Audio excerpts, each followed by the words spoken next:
Sri Lanka, we have over 100 rivers that flow out into the ocean. We have incredible highland forests. We have arid regions. We have rainforests. We have mountains. We have deserts. We have just about everything. And we're surrounded by a beautiful ocean.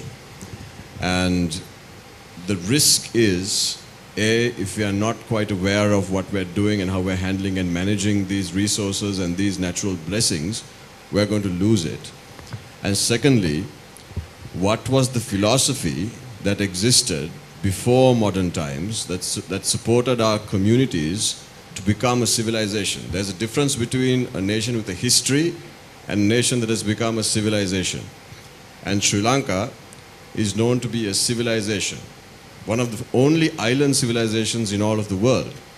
And that's why we created man-made structures that supported human communities over 3,000 years ago that exist to this day and serve people to this day. The cascade system that Professor was talking about, the Waver. I don't know of any other man-made system in the world that serves human beings for thousands of years and continues to do so to this day.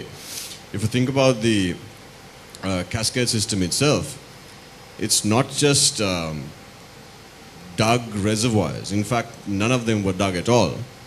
The Anuradhapura is known as the Vayu Bandi Rajya for a reason. It was not the Vayu Heru Rajya. So our ancients were able to identify geological features and beautifully create these water catchment areas in order to not just make use of the environment, also to protect and sustain the environment. And then from those catchment areas that we can call Wavers, the water was conveyed to other parts of that area, also using the same technology. So actually, if you really think about it, it is a philosophy of sustainability. That's what helped Sri Lanka exist as a civilization for thousands of years. Ours was not a civilization or a technology that simply carried water from A to B, as it is today.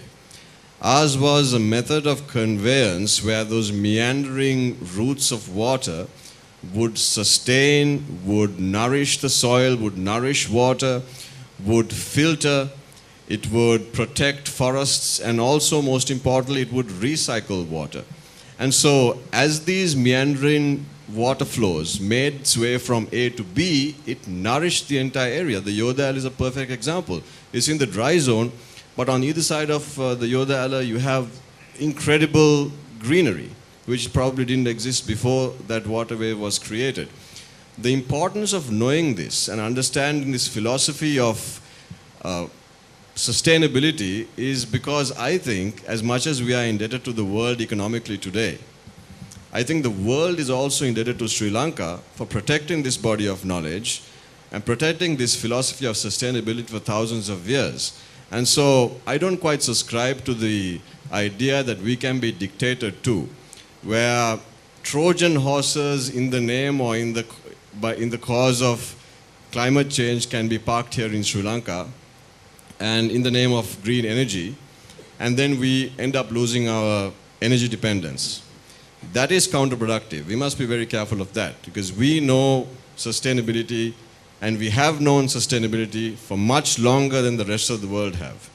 So dictating terms to Sri Lanka in those terms is not on. In fact, I think the world can learn quite a bit from us. But of course, we need the help of the world. There's no two words about that.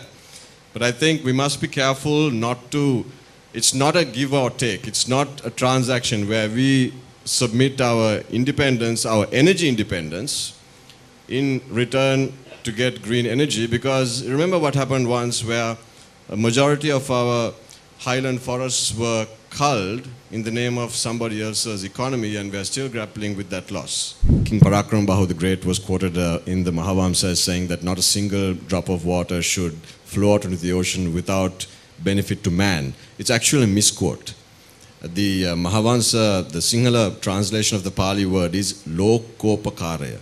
It has no man in it. Lokopakaraya means for the benefit of the whole world.